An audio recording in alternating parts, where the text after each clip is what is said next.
Hello, everyone. My name is Paul Gill. I'm the CEO of Lomiko Metals, and I want to talk to you a little bit about what Lomiko does and what its entry point is into the market. And we're, of course, focused on electric vehicles.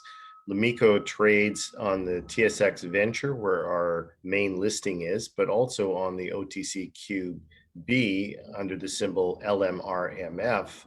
And we also have a co-listing in Germany on Tradegate and the Frankfurt Exchange. So we're somewhat of an international company to some extent, even though you haven't heard of us. Hopefully you will over and over again. So what's the point with Lomiko? Lomiko is all about developing battery materials for the new green economy. And so we've had some exciting developments in the last little while. I'd love to uh, talk about them. Let me see how I can switch this forward. There we go. So what we've been doing is working on two particular projects. One is a lithium project called Bourier, which we just acquired. We're going to start exploration, very early stage. But more interesting is the La Lutte graphite project, which we have 100% interest in. And some of you may not know, those are the two main elements in a lithium ion battery. And we'll tell you more about graphite. I'm going to drill down on it, but it's going to be very interesting. If you're a lithium fan, you should be 10 times more of a graphite fan. So where are we at now? Well, we're at a particular stage in our development in which we've submitted an engineering report called a preliminary economic assessment. And that's a thumbnail sketch of the economics around the development of a mine to produce this particular material. We're opening a community and stakeholder relations office near this particular location. We've spoken to community leaders as well, all of the things that you need to do to qualify for what's really the big thing now, which is environmental, social, and governmental responsibility. And so we take that very seriously, and we're moving forward in all of that, all of those aspects, creating an environmental baseline so that we know what's happening on the project and in the area today, and then what will happen in the future as we impact the environment, and then we have a good idea of what we can remediate the project to. These are all very important elements, and working with the communities is very forefront in our minds as well. We just, when it comes to recovering material from the ground, what you're looking at doing is extracting material, processing it by crushing it through a mine crushing device, and then using flotation and washing it so that the removal process is that the graphite would float and all the waste material would drop off, and you have a very good recovery. And we've actually, using that process in a bench test, received 97.8% recovery after that secondary washing, and so that's very good. Battery grade is 99.99%, so we're very close to that, and we can upgrade this material at another facility, or someone else will, or sell the material as is. But coming out of the actual first sort of concentrate, 93.5 is a really good recovery rate, and on par with other groups. Right now, oh, I see a mistake. It says 3.5 million in cash. We did close another financing, so we have close to 5 million in cash at present. And if we were to get all of our warrants exercised, it'd be another 9.8 million. And as I said before, we've hired environmental consultants for that baseline study. So we're really moving forward on this project on a number of fronts. It's really exciting. Here's a quick map of the area. And I have a general map of Quebec coming as well. But on the left-hand side of the page, you'll see the Lutte project, which is got two red circles on it. And those are the areas in which we'll be developing the graphite extraction process. And on the other hand, you see the Boreal Lithium Project, which is located in what I call Canada's Lithium Triangle. And it includes Nemaska, Canada Lithium, um, critical elements, all names that are going to be very important in the future. And its extraction is lithium out of hard rock. So you're having material, um, the lithium metal within the pegmatite and spodumene type um, deposits. So this particular formation of lithium is very important because you can create lithium hydroxide from that type of deposit, as opposed to some of the brine plays in South America and China, where you're producing a brine and then separating that material, and you've got iodine and manganese and magnesium and other impurities. So when you create a lithium carbonate by reacting the sodium carbonate, soda ash with the lithium brine, you should have the ultimate goal is to have a very pure lithium carbonate, which is a stable form of lithium. Now, what happens, unfortunately, is you have all of these impurities in it, which make some problems with the battery. So you still have to upgrade that material. So lithium hydroxide, on the other hand, is you can extract the lithium, which is 100% pure, which is a real advantage for the battery industry. So that's why these lithium projects in North America from hard rock are going to be very, very important in the future. So why are we even bothering with all of this? I mean, everyone knows it. I think we just had a great presentation from Bill and even from some of the other guys earlier this morning that this is the opportunity of the next decade. If you missed out on computers, if you missed out on the internet, and you missed out on smartphones, and you missed out on social media, you're going to get this opportunity in the next 10 years. Don't miss this one. It's electric vehicles, and they're going to take over, and we're not going to have as many internal combustion engines on the road as we do now. If you recall, you've probably seen pictures from the 1910s to the 1920s in which, there's horse and buggies in 1910, and then and maybe one car, and then by 1925, there's all cars and only one horse and buggy.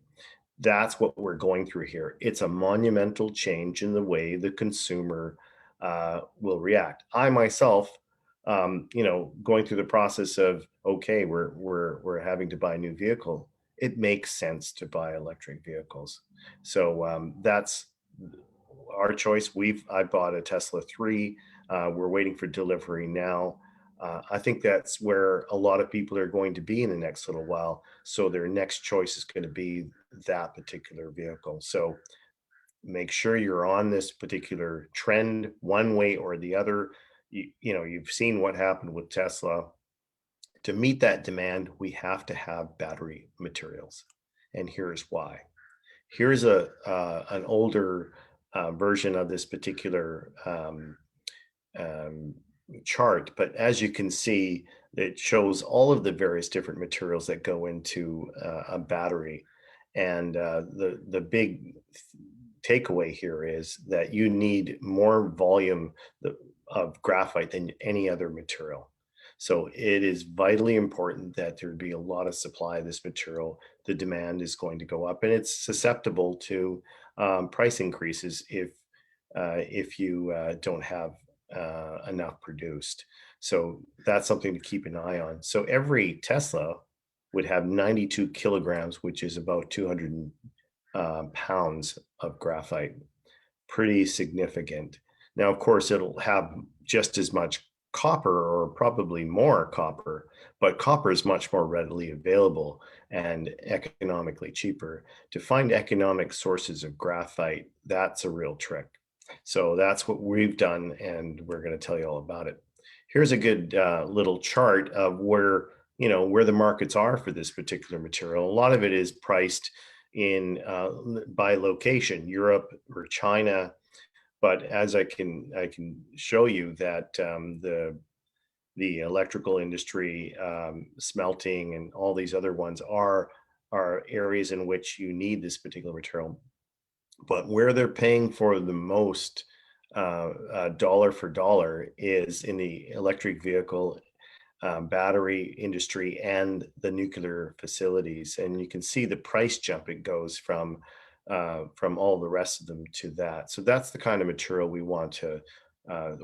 That's the kind of industry we want to supply into, and it takes a little bit of upgrading. You need to have spherical graphite, which is another processing from the actual raw material we would produce. We would have to process it again to create those graphite spheres and for this industry. But that's something we can test for and provide information in, and we will be testing for in the next little while. So, what's the background of where the market's at and where the governments are at? Well, both Canada and U.S. have now stated that they want to have a critical minerals collaboration agreement. So the two countries have said we will share our materials and some of our know-how. We'll have sort of a new auto pack developing on battery materials, and that's exciting stuff. So the same has just been undertaken by Canada and the European Union. So we have two big markets, and we happen to be in Quebec, where we have the St. Lawrence Seaway going right from the port of Montreal, which is the international port, to both of those markets, the east coast of the US and the east and all of the EU. So it's a really great spot. We know that Biden is charging ahead with his philosophy on creating charging stations, and the supply of this particular material is going to be key to that group. Quebec is very important because it both has mineral wealth and hydroelectric capacity, which allows for the development of the material, especially in high energy uses like extracting mines and running big machinery. So here's the map of where we're at. As you can see, the blue circle down at the bottom there, that's the Port of Montreal. That goes right out the St. Lawrence Seaway. And what we see is the purple circle, which is our La Lute project. The red circle is the operating mine today, which is called the Imerys Carbon and Graphite Mine. Imerys is a very large company, industrial minerals company that owns various assets all around the world. But this is something of interest because we may be able to supply some of that material we have to them. We have excellent road access. You can see these red lines are all highways and freeways that go past the project, and we have dirt roads that go through it as well. And what's the big takeaway for Lomiko? What's the big news? Well, just last night, and we were putting out just after market, we put out a preliminary economic assessment, PEA, which stated that our valuation of the minerals in the ground on a discounted basis is 186 million Canadian, which would be about 150 US. Now, the significance of that is that we are currently trading at less than 25 million market cap US and 30 million Canadian. So, do we have some upside? I think we'll have to ask the analyst that question. It's one of those softball questions that even an analyst can figure out. Sorry, Jim. But yeah, there you go. So CapEx 236, mine life 14 years, 15 years. And what's very important here is the all-in sustaining cost, meaning that, as you're operating, what would it take to produce this material, or cost you to produce this material? $406 dollars per ton. But yet the average price of the next little while will be 916 on a long-term weighted average. So we've got a lot of margin there to keep this going, and I think we're going to see price increases from here that even make things more exciting for the company. So here's where we're at. We're just giving you an idea of where we're locating the facilities. What you see here is one open pit, this one gray area here, and that's a very good mineralized zone in there. And then we have another one called the graphene battery zone, which is down below the Lake Belanger or down here. But what you will notice is that there's more of these anomalies. Some of these anomalies have produced this very interesting a high grade material that we're going to be mining. But there's more of those, and we're going to explore and add to this. So if we're at the level of 150 million US right now as a discounted net asset value, what will the future bring? I think we've got a great growth strategy ahead of us, and we can be a very low cost supplier to all of North America as this market develops. This also shows our co-disposal facility. It's nice and neat right on the other side of the hill from the mine, where the minerals will be mined, and we have lots of room to plant to put the material after it's just either the waste rock or the material that we produce after producing our concentrate. And we have room here as well for our facility. So it's looking very compact, very nice. What we have is 237 million, 238 million shares out, with that $5 million cash position, and fully diluted 300 million. But really, we just have our biggest competitor right now, Nouveau Monde, which is trading under the symbol NMG, listed on the New York Stock Exchange, and they're trading at $7 US and Canadian $9. So and 400 million market cap, whereas we're at 25-30. So we've got a lot of room to grow, and we're hoping to attract the attention of many a fine investor that sees a future and can have the patience to hold on to the shares. So that's it. Thanks very much, everyone. That's great, Paul. And once again, congratulations on the PEA. Huge numbers. So my question is on the timing. Been through this a couple of times where you go through the feasibility study, the fees, but I think you mentioned also a pre-feasibility study. So what would be the timing on that one? And then when do you get into and then through the full feasibility? Yeah, it's a pretty tight timeline. It looks like we're going to start the pre-feasibility right away. We have the funds to do so.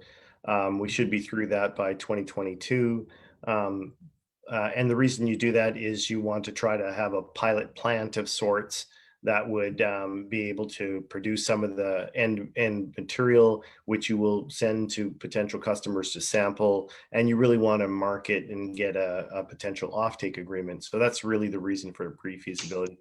And at the same time, you're actually drilling out more of this material and infill drilling, because of course, you don't want to go blind into the actual production.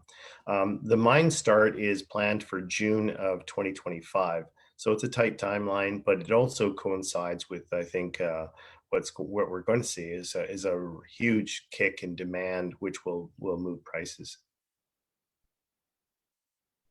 Yeah, I think that's honestly, we've already seen some of that, but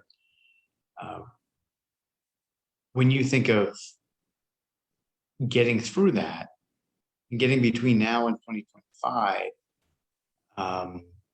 with a discounted NAV of 186 million, if I remember correctly, Canadian, how much do you need? How much do you need? Yeah, right? we're going in order to do pre-feasibility. I think the budget, we haven't got it nailed down yet. It's probably around 10 million. Okay. To get that done, and then another, including drilling and more reports, etc. And then feasibility study after that would be another 10 to 15 million. The cost of the capex to build the project is 236 million right now. that may change a little bit up or down. So really, you can call it 250 million will get us to a point in time where we'll be able to turn on the mine and be mining material. So, where are we going to get those funds? I think that there's a lot of groups that are watching what's happening. They've seen the successes in this industry, and they know that the market's going where everyone predicted it to be 5 or 6 years ago. Maybe not as fast because of COVID, but still, I'm seeing a large uptick in purchases in different jurisdictions. Certainly California and Mm. even in Canada here, but the West Coast seems to be going well. New York, of course, I mean, it just makes sense. Who wants to pay for gasoline? I mean, you never know what the price is going to be. It's always a sticker shock when you go to the pump. And it's always going to continue that way, I think. They're not going to give you a break there. So why not get out of that rat race and, and go electric where you don't have to have, uh, you know, um, bills bills on fixing your car or on maintaining your car. Maybe at the 7 or 8 year stage, you'll need to replace your battery, but they'll have certainly that covered, and you'll be paying for with money that you more than saved from just not having all those gas and and bills from the fixing of the car. Absolutely. I mean, I think the value proposition is clear, and governments, certainly US and Canada, are trying to make it even more clear. Europe is there too. So I guess I'm trying to work on the timing there, trying to pin you down. Sorry, rude. But in the next phase, um, where will the actual, I mean, will you actually have co-located facilities to do the refining as well? Because I know that's been a big issue with so many suppliers, and not just graphite, a lot of other, that's what Dan Blundell from Nano One was talking about. Um, Mine it in one place, refine it in another place, really China. And so how do you give, a better mousetrap to companies that are looking to, like, as your slide shows, have a green car? Yeah, we're taking, I think we're gonna have to have those facilities available in Canada. I know there's one facility that Nouveau Monde, our group I mentioned before, is building. There's also a facility in the located at the Port of Montreal that's owned by the Imerys Carbon and Graphite Group, which I mentioned before as well. So there's a couple of facilities there. We recently saw that the company I mentioned in Bill's presentation, Lion Energy, is located in St. Jerome, just only about 50 or 60 miles from our mine site. So those are all potential customers for feedstock and for upgrading. And then, of course, we will want to produce graphite anode material if we can, and that is going to cost an extra amount, and we don't know what the facility is going to be. But that's where the government steps in. I mean, the government has highly supported Nouveau Monde and other groups, and both federal and provincial. So we're seeing that that's definitely going to be a plus, being located in Quebec, where they've actually got a stated policy of supporting critical minerals. In fact, it's a whole policy platform. And am I correct in saying that kind of getting to a rough number of about 250 million Canadian does not include the costs of a refining facility, which obviously you need something to get it to 99.9? Yeah, yeah. I would think that you're looking at 275. Again, these numbers will change. Yep. As you go forward and define everything properly. But that's you would have to justify that based on the kind of the funds you'd have coming in. Right now, our rough estimate for revenue, is in the billions at this point. That's a rough estimate right now. So that justifies the government supporting the project so that they can, we can create jobs in this particular location. This happens to be Mhm. one of the least developed areas of Quebec, and that's also causing some concern among the area residents. If you're going to have a mine there, is it going to disrupt our hunting industry Yeah. or whatever? I mean, those are things that are legitimate, and we're going to have to address those as we go forward. But as long as you identify the stakeholders, you can address their concerns. Is there a First Nations issue at La Loutre also? No, there's not an issue, but the First Nations group is located quite a distance away. But Right. obviously, we want to have communication and understanding with all parties that are going to be affected, and that's why we're creating a stakeholders list and creating a community liaison office Hmm. to have these discussions, and that's important. So you're not catering to people, but you're certainly being able to say that you've gone through the process of explaining the project to everyone, that everyone has a chance to have their say. And if there's something that's untoward that's developed, you have a chance to address it. And that's why you go through these staged development plans, the PEA, and then you put it out for comment. People comment and come back, and you incorporate some of those into the pre-feasibility, and then on to the feasibility. And in terms of investors, and last I looked, which was about an hour ago, but I was seeing Lomiko trading at 15 cents. So a huge percentage move in today. Congratulations.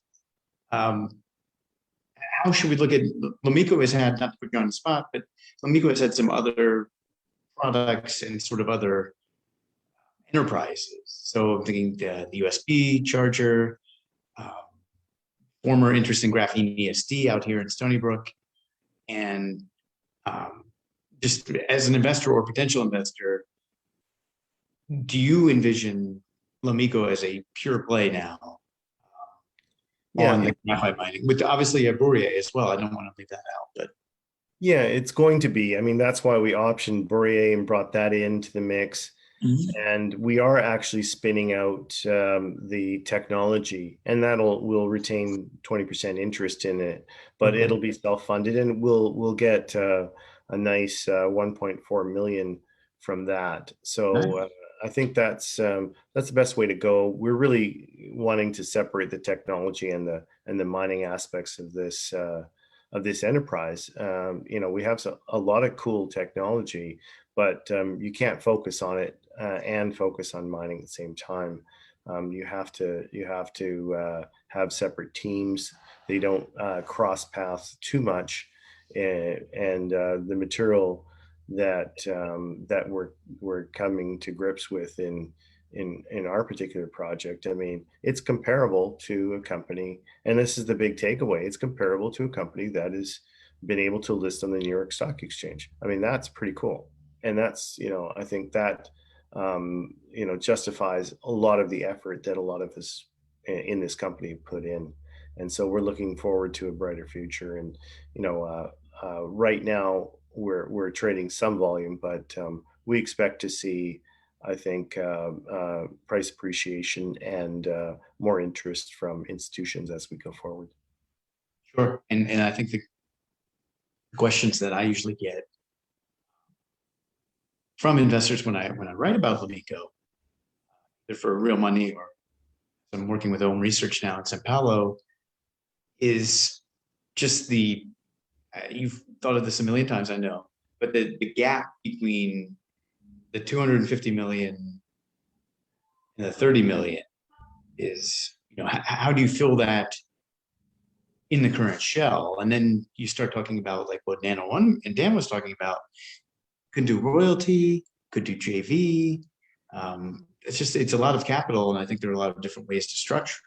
So I'm interested to hear what you have to say about that, because I feel like most people want to do this straight line. This company digs the hole, this company refines it. I mean, it doesn't have to be that. That's a lot of capital. Yeah. I'm not Yeah, trying to. generally speaking, the way to go is to certainly have some of the low interest loans that would develop. That would be taking care of a portion of it, maybe 40, 50 million. Then you would have government participation for 20%. That would take care of a certain portion. And then the rest is offtake agreements, which are very important, meaning that you pre-sell some of this material at a set price. That would fund the development of the project, and you'd be paying that loan back when you deliver the product. So I think there's creative ways to go about it. There's also, again, equity interest, and if our price appreciates substantially, we'll be able to raise equity instead of doing some of those other things. But it really is a matter of, we know all the tools in the toolkit. Which one is best at any given time really depends on the situation. And so right now, of course, we just put out our biggest news in the company's history. So we're going to wait and see what the development, what that develops as. So sounds like my gardener is telling me it's time to go. This is great, and thank you very much for not only your presentation but also participating in the other presentation. It's a good group we have, and Western Canada definitely highly represented. So yeah, which is awesome. And but yeah, I just want to say thank you very much, Paul. Always great to talk to you, and congratulations once again on the PEA. That's really awesome. Let's all keep an eye out on what's going on with the company, and we'll have lots more news. But I appreciate your time, Jim, and I better get going.